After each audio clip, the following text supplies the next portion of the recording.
Good evening again, everyone. Oh, we see Chris and okay, all right, later. So good evening again, everyone, and we are at program number 10. And guess how much lessons we have in this program. So this is our final one. And if you have made it so far, you're doing great. And I don't want to tell you congratulations. I want to use a different word. And there's a different word I'm going to use to say to you tonight. Felicitation. That's what I'm going to use on you tonight. So if you made this far, congratulations, felicitation, or any other word that we can find dictionary to celebrate you tonight. And also, even though this is the end of the program, it's still not the end of the practice. The practice continues. And I was looking online and they say that somewhere between 21 and 66 days before a new habit is formed. But whatever the number is, it don't last forever. So if we continue doing this, it will become a habit. And when it becomes a habit, you don't even have to think about it. It just happens naturally. So I want to encourage you to continue, and it was good. As a matter of fact, if you have gone thus far in 10 weeks, that's more than 70 days. That's more than 66 days that they recommend for a habit to form. So already habits should have been formed. So I want to thank you again for making it this far. And remember that even though the program ends, the practice continues. And there are good, better, and best. Never let it rest until your good gets better and your better best. And with that, I'm going to invite Lucas to give some highlights and some upcoming programs. Lucas, are you there, Lucas? I forgot I was muted. I Okay. apologize for that. I also forgot my name on here isn't my actual name. It's Best Way Coordinator. Thank you. All right. Well, I just wanted to take a moment here real quick to share with you some of the programs coming up this year that could be a help to you, continue to remind you of some of the things that we learned, but also teach you new things and continue to help improve your life. So I'm going to share that with you now. Let me share the screen here. All right, so you've seen our Best Way website before. Well, right up here in the health thing, so if you go to southbaysda.org, there is in health, you'll see upcoming programs right at the top. Now over here, there is one program we have that runs all throughout the year. Every month for 10 out of 12 months, we have dinner with the doctor. This covers a variety of different topics. And you'll see the next date coming up is on April 19. In the email that I sent you last, there was a link to their website where you can see more information. But I will also send out another reminder before the next program starts if you'd like to attend. When these are held in person again, I don't know when that will be, but when they are held in person again, there is generally free food, not just a snack, but an actual meal involved. So I highly encourage you to attend. It is always a wonderful experience. Then the next program coming up on April 22nd, this will start being on Thursdays for 4 Thursdays. They will have a reversing hypertension program, helping with high blood pressure. So if you or someone you know is struggling with that, I would encourage you to come to our website, southbaysda.org. If somebody could put that in the chat, that'd be great. And then in our upcoming programs, there's a more info button and a register button. You can sign up for hypertension. I'll show you one more because I think you're going to be excited about this one. That is, we have healthy cooking classes coming up by Rachel Detweiler, the lady who has volunteered her time to present healthy recipes in our programs here. And this is an entire cooking school for free to help you learn how to cook healthier. And live healthier. Some of the other programs, we have one that help reverse diabetes, to help with depression and anxiety recovery. And then we have another that already happened this year, but will be happening again in 2022, just like all of these programs, a 5-day stop smoking seminar. So if you'd be interested in any of those, head to southbaysda.org. All right, back to you, Peter. Okay, and with that said, we're going to introduce our first lecture done by Dr. Edwin Abraham. And I'm not going to use the word last on this program. I'm just going to say your 10th lecture, right? This program continues next year, I should say, hopefully in person.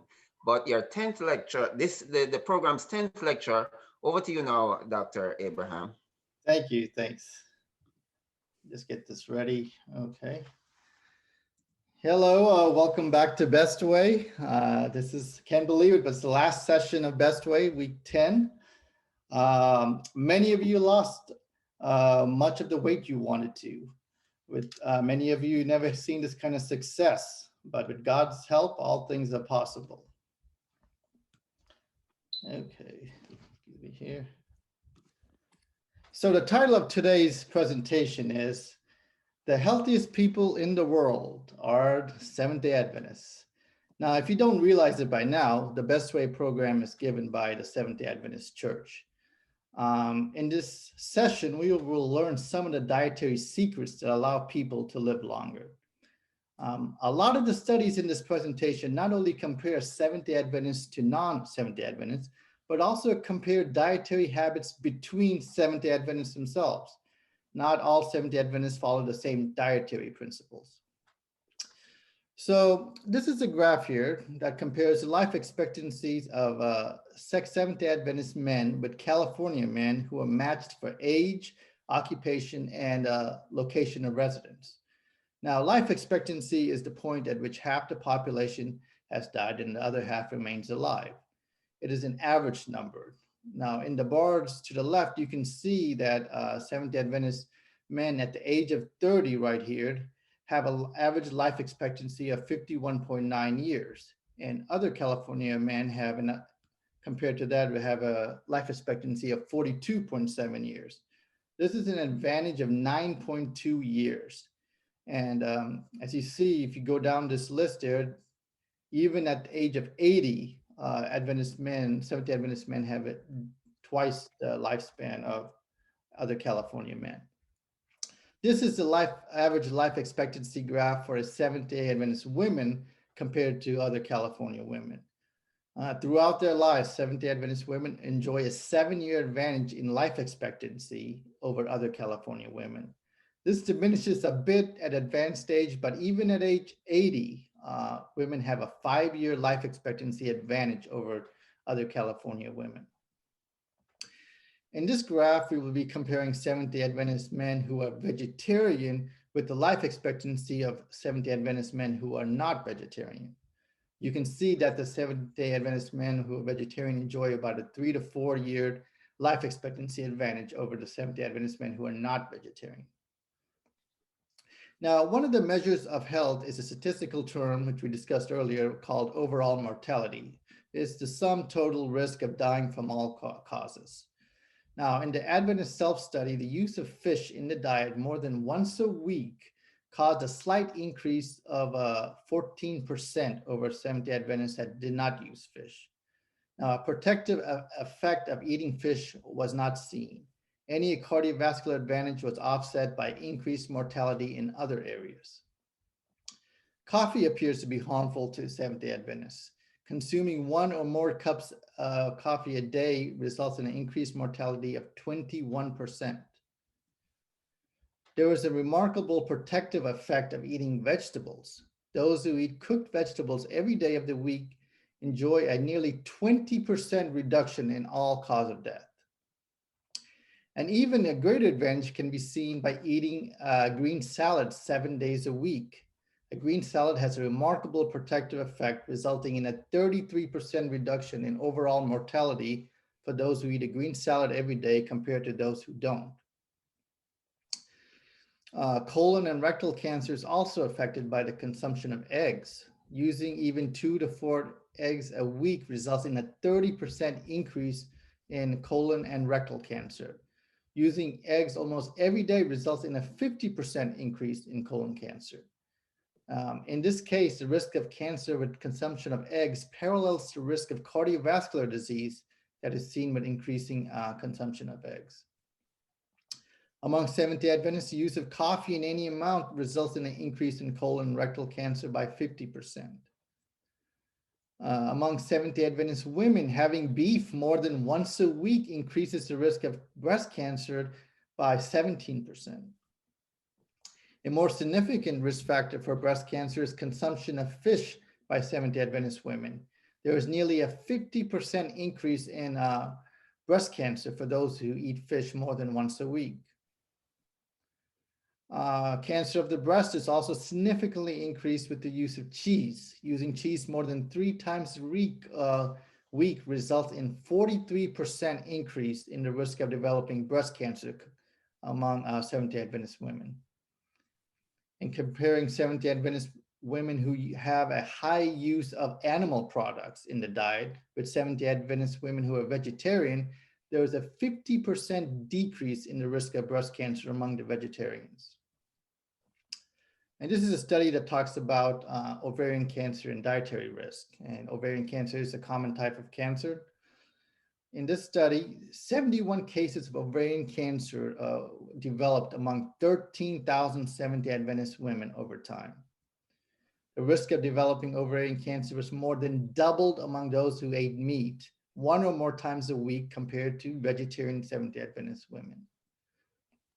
Women who ate more cheese were twice as likely to develop ovarian cancer compared to women who ate less cheese, ate cheese less than once a week. The risk of developing ovarian cancer was cut by 70% among women who had tomatoes in the diet almost every day compared to women who ate tomatoes less than once a week.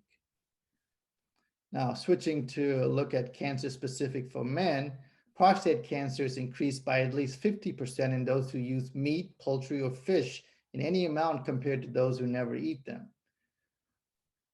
Now, the risk of prostate cancer among Seventh-day Adventist men is significantly increased with the use of fish. There is nearly a 60% increase among those who use fish more than once a week. Fresh citrus fruit has a remarkable protective effect. The risk of developing prostate cancer among Seventh-day Adventist men has reduced by nearly 50% for those who consume citrus fruits 5 or more times a week. There was also nearly a 50% reduction in the risk of prostate cancer with the use of nuts more than 5 days a week. There was also a significant protective effect with the use of beans, peas, and lentils. Here we see a 50% reduction in the risk of prostate cancer among Seventh-day Adventist men who ate beans, peas, and lentils 3 times a week or more. Here's a look at bladder cancer among Seventh-day Adventists. Just 50 cases of bladder cancer developed among 34,000 Seventh-day Adventists in California who have followed for 6 years. The risk of bladder cancer increased 2.5 times among those who regularly ate meat, poultry, and fish compared with the vegetarian population. Here we see the risk of pancreatic cancer, which doubled with the use of meat, poultry, and fish 3 times a week or more often.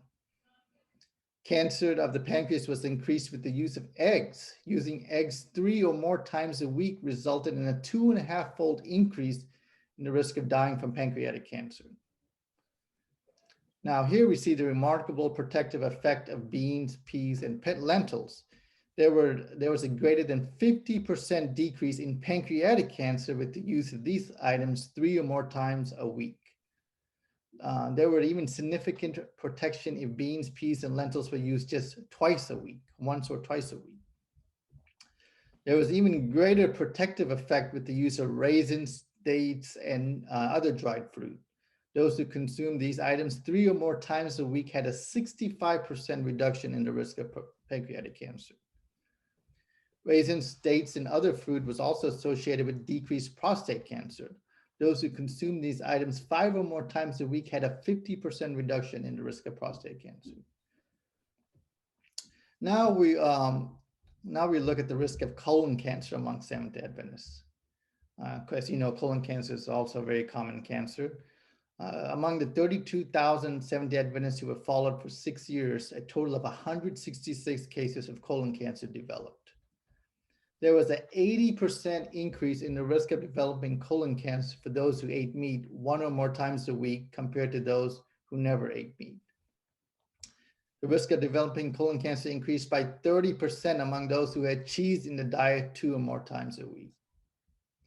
The risk of colon cancer decreased by 25% among those who had green vegetables 1 or more times a day.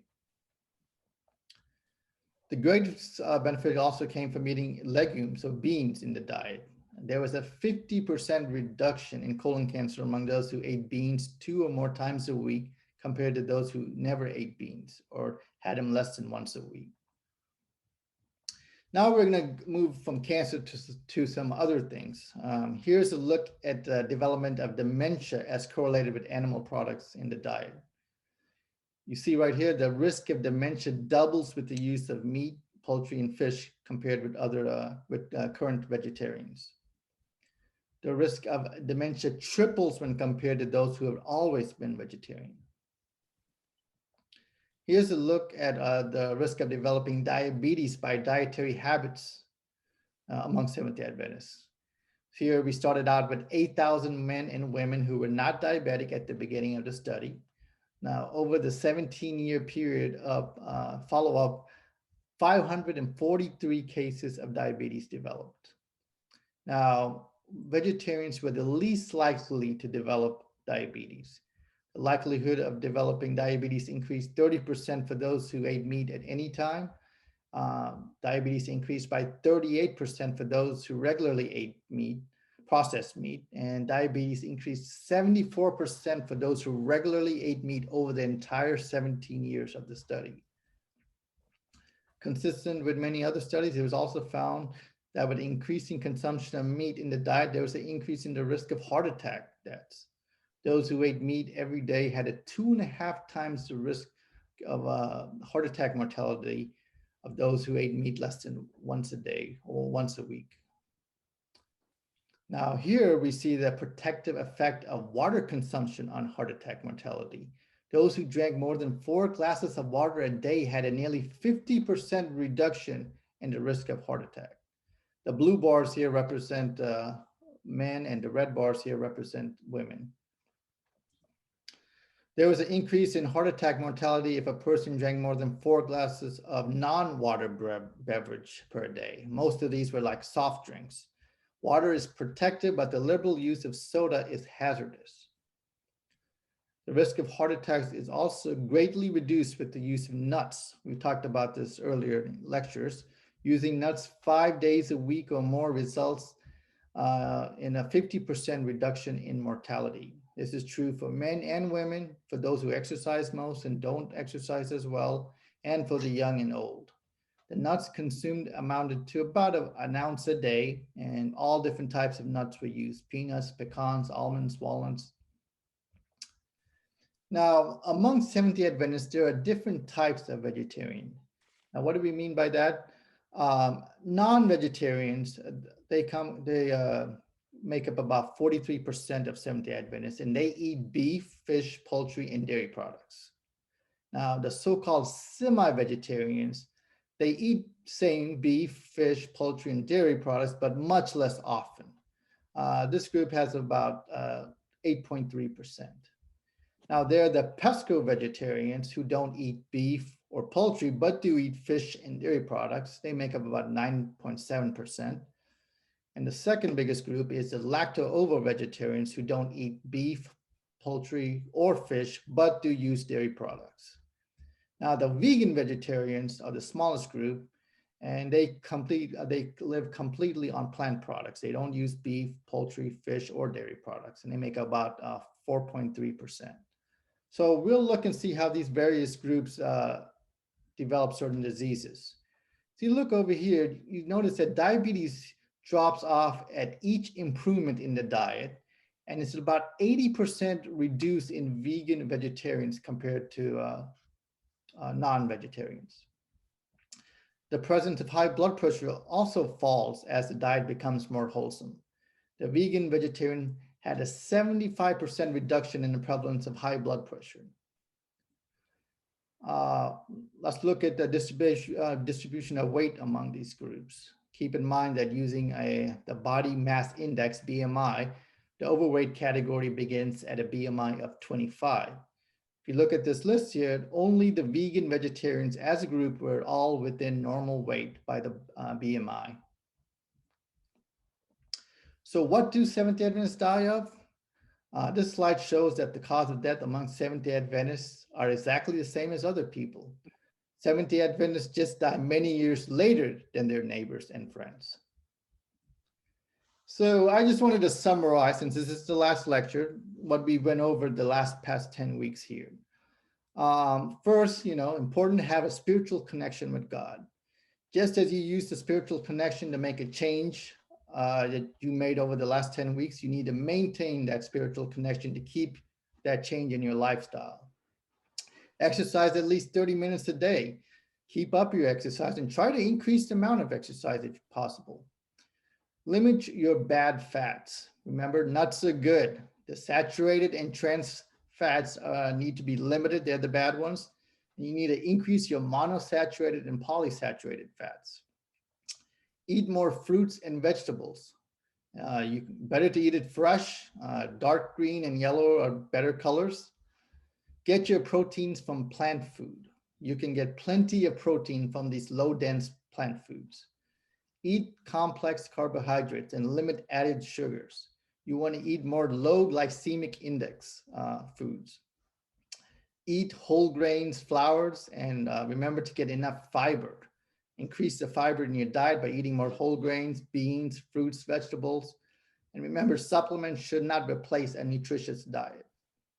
And of course, like today, plant-based diet. Try to move your diet to be more plant-based. Try to shoot to be a vegan if possible. Congratulations on your success. It's been a pleasure to bring this information over the past several weeks. I know Dr. Hillman and I have been happy to share this. We hope that these changes that you made in your diet and exercise will become lifelong habits. And we hope that the weight you lost will become permanent. And we look forward to hear some of your success stories this weekend. Thank you so much, Dr. Abraham, for that very informative and eye-opening stats. Very interesting. It's just the decision of being a part of a certain group can increase your life. Amazing. Not just be any old person in that group, but be in that group and also be a vegetarian and stay away from things as popular as coffee and fish and eggs and stick to a vegetarian diet. And I even hear you mention water. How much simpler can it get? When you look Yes. at animal, you look at animal kingdom, I don't see any animal drinking any soda or anything like that. They all drink water. If they drink juice, it comes straight from the fruit. So we can learn some lessons there. Simple, basic meals can make us live longer. Thank you so much for that. Oh, thank And this is not your final lecture. We have more coming next year. I want to thank you for these lectures. And with that, we're going to move over now to Eric. Oh, a question for you. I have a question for you. Why has weight loss plateaued after several weeks of losing weight? Why has it plateaued? What would you say? Well, it's a common question that many people have. Is this, after several weeks on a diet or in a program, your weight just plateaus a little bit. During the first weeks of any weight loss program, you'll have rapid weight loss first, and then that's normal. Then it starts plateauing a little bit. That's common. When you cut calories, when you're exercising more, your body then starts using up more glycogen, and glycogen has water in it. So when the glycogen is being used, the water is released, and you initially lose a lot of water weight. So that's why you see the weight loss initially. The main thing is, if you're in this plateau, just stick with it. There are some questions to always ask yourself. You want to always reassess your habits. Sometimes after many weeks, you can slip up a little bit. Your portion sizes may start getting bigger. You start snacking just a tiny bit, and then you start snacking a little bit. So your snacks start getting more. Maybe your exercise isn't as up to what it used to be. You're starting to slack a little bit. So it's always important to reassess your habits, make sure you're keeping up with that. Sometimes you may need to cut more calories. There may be still food in your diet there that have high calorie foods, which you can cut back. Many of you cut 1 or 2 items this past 10 weeks. Maybe you need to cut something else. Maybe increase your exercise workout. If 30 minutes is kind of easy, maybe you need to increase a little bit to 35 or go up to 40 minutes. Also during this time, plan to get more activity, especially during spring, summer. try to do activity outside of exercise, like, work on your yard, do some spring cleaning and stuff like that, walk more, to your store or something. So that's So all good stuff right there. The main thing you don't want to do is don't get discouraged and don't like go back. You don't want oh, to regain all that weight that you lost, that you worked hard on. It's quite easy to let it slip and go back to eating normal, your previous diet and not exercising. So just stick with it.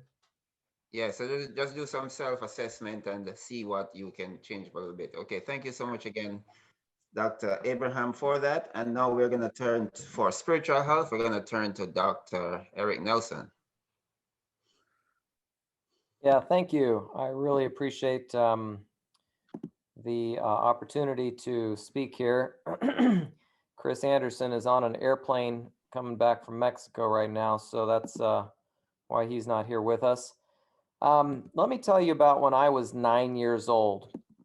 When I was 9 years old, I distinctly remember my mother forcing me to practice the violin.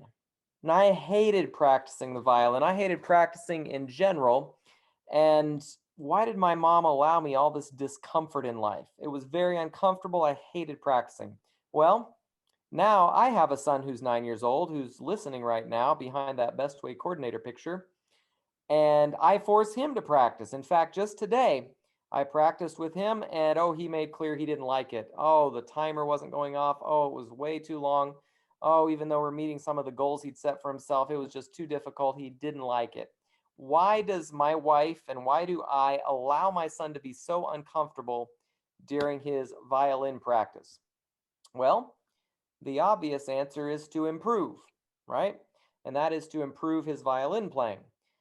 But when you think about it, neither Rachel or I want Michael to be a concert violinist. He could probably be a very good orchestra player if he stuck with it, and so could my daughter. They're both relatively musical. But our goal in life is not for them to become a professional musician. So why is it that we insist they practice? What is it practice gives them? As I've explained to them many times, I don't really care what they do with their music, but I want them to learn to concentrate. I want them to learn to have determination. I want them to learn to stick with things in life that are hard and overcome them. Of course, violin has a little bit of manual dexterity. There's some art appreciation aspects to it. But this idea of learning concentration and learning determination can be applied in many areas of life. Tonight, I'd like you to think about the question, why does God allow hard things to come into your life? You might have noticed that during this Best Way program, you've made some changes, and it's difficult to change habits. It's difficult to change your eating habits specifically. It's very hard. For some of us, it's harder than others. So why is it that God set things up that way? Why didn't God create us such that change is pretty easy? I just decide, hey, today I think I'm only going to eat spinach and Brussels sprouts and carrot sticks.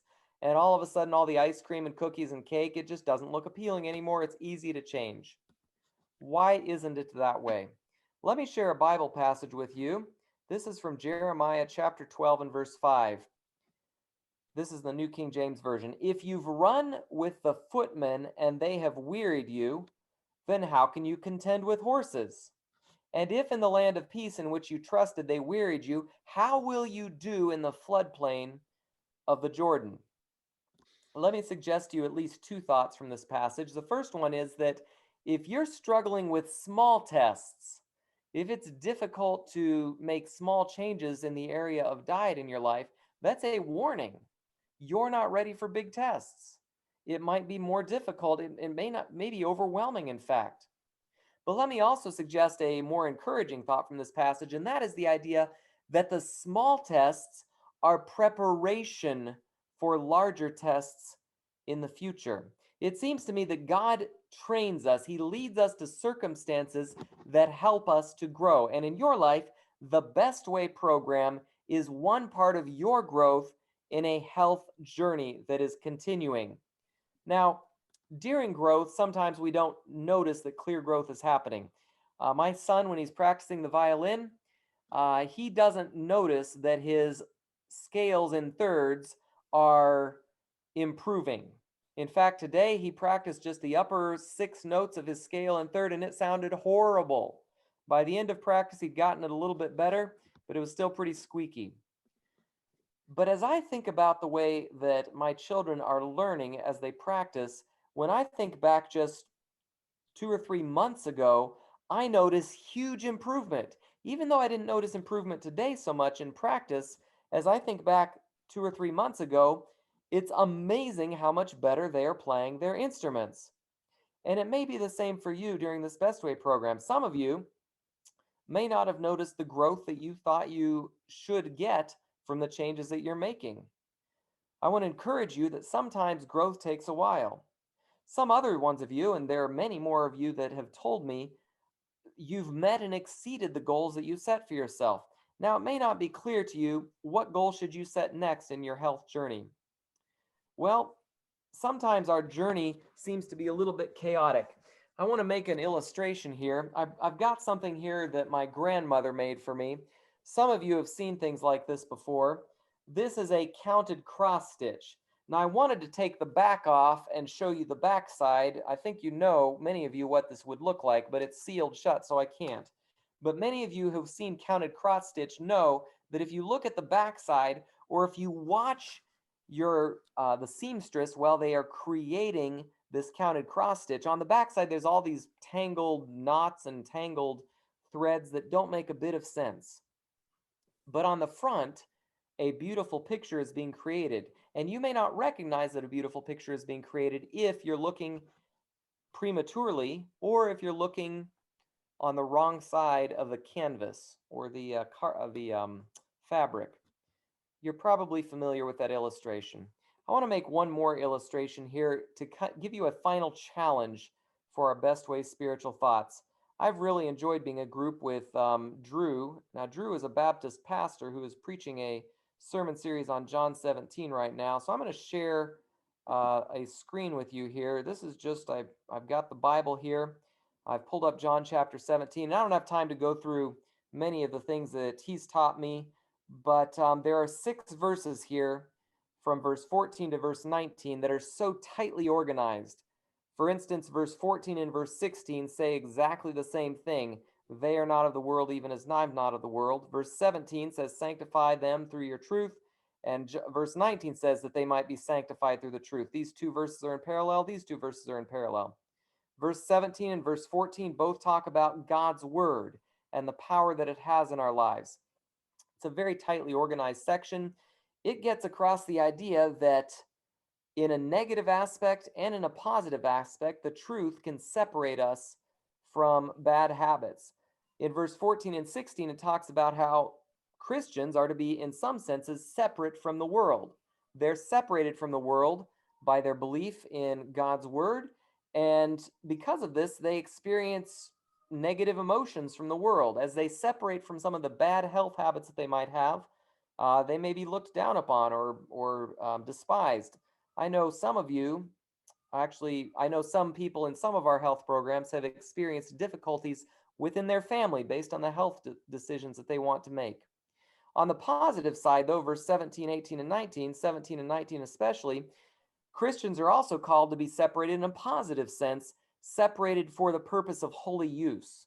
And I want to suggest to you that these things kind of run in a circle. As we separate ourselves from the negative things that surround us, it allows us to be separated by God for holy use. And as we are more and more separated for holy use, that enables us to be more and more of a witness in the world. And that's what verse 18 says. This is the final thought that I want to leave you with. Dr. Abraham just challenged you to not let some of the things slip that you've been learning. It will be challenging going forward when you don't meet every week and don't have a group leader calling you every single week or every single day that you're supposed to check in with them. It will be challenging to keep these things up. And one of the best ways to do that, no pun intended, the best way to do that is to share what you're learning with others. What you have learned, you are supposed to share with others for their benefit. We've shared information with you, and now it's your turn to share that information with others. Just like Jesus came into this world, he shared with his disciples, and in the same way Jesus was sent to benefit the world, Jesus sends his followers into the world to benefit others. So with that, I'll leave you with one final passage that I know many of you are familiar with. And that passage is Philippians 1 and verse 6. In fact, I think it may have been one of the things that we've shared together before. This is from the English Standard Version. I am sure of this, that he who began a good work in you will bring it to completion at the day of Jesus Christ. You are each on a health journey. God has led you this far. And although there are challenges, you may not see all things clearly right now, just as if you're looking at the wrong side of a canvas that a beautiful picture is being created, you may not see all things clearly now, but be confident that God, who has started this work in you, will, with your cooperation, as you choose to remove the barriers in your life, God will work in your life in a supernatural way. As you cooperate with him, as you surrender your life to him, God will continue to do that work in your life, and he will bring it to completion. As I tell my son when he's practicing, it will be worth it. Stick with it. Although you may not see what's going on in your life right now, as you continue to practice, beautiful, beautiful things will be created that will not only benefit you, but you will in turn be able to benefit others through the things that you learn and practice in your life. May God bless each one of you as you go forward with not the good way, not the better way, but the best way. God bless you. Thank you so much for those encouraging words, Dr. Eric Nelson, and the basic principle of sticking to it, and that these initial pains will turn to pleasure later. As a matter of fact, every success that we can see on the face of the earth in any area, they have to first go through some struggles, the growing pains. If you want to become a doctor, they're studying, they're going to school, they burn the midnight oil, whatever you want to do, it takes that as you said, that hard part of it. And like you said, practice makes perfect. And one thing with knowledge, like you shared earlier, the best way to keep it is to give it away, right? And so I want to thank you for that. And as a matter of fact, you guys sounded great this past Sabbath doing those violins. You, Michael, and Amy, that was very good. And also your wife, Rachel, very well done. And I'm sure that came out of a lot of practice. So Michael, if you're listening, you did great. Continue to practice. And so with that, we're going to turn over now to Rachel Detweiler, where we'll do our culinary highlights by Rachel Detweiler. Right. Let me share my screen here, and then I will be ready. Let's see. This takes me a minute. Come on, where are you? It does not want to let me play it. Oh dear. Do not, there it goes. Sorry about that. All right, good evening, everyone. Congratulations to you all. Look how far you've made it through this program. It's just amazing. And I want to celebrate with you. Who likes cake? Yes, cake is delicious, but I'm not going to give you a cake recipe tonight, but I am going to give you something that tastes like cake, oddly enough. Healthy eating is a lot of fun. And up to this point, I've given you a lot of different recipes, and we have a lot of them on our website, but I haven't shared anything that is a sweet treat with you. So tonight, I'm going to do that. This recipe is based on 2 different nuts and dates. These dates I used were not the correct dates for the recipe, but they worked anyway. You would want to use medjool dates if possible. And if you can't get medjool, you would want to try Deglet Noir. I think that's how you say it. And those are the 2 dates that would work pretty well for this recipe. You want them to be kind of moist. And all you're going to do is take those dates, and the one piece of equipment that you will need is a food processor. And you want to throw those dates in the food processor and chop them up into little bits. After you get them chopped up in little bits, put them in a bowl and set them to the side. and process the rest of the ingredients, which is almond flour and walnuts, and some vanilla, which I put in there a little late, and some salt, just a little pinch of salt, and let it get to where it is ground down to a flour. And then you add your dates back in. And it looks like this, and it looks kind of dry, but as you begin to pick it out, you can form it into balls and just squish it together, and it makes these beautiful little balls. And you can roll them in coconut if you like, or you can leave them just like they are. And they truly taste like vanilla cake. I couldn't believe it myself, but they actually taste like vanilla cake. And they are just delicious, and they're absolutely satisfying. One is plenty and obviously very healthy. This is, fortunately, I'm glad that you all have made it through this far. And I wanted to offer you, if you ever need any help with ideas in your cooking adventures, please feel free to contact me. Don't hesitate. I will put my email here in the chat. It's rdetweiler@southbaysda.com or .org. I can't remember. And you're welcome to contact me anytime. And I'm always willing to help you with whatever I can. Thank you all very much.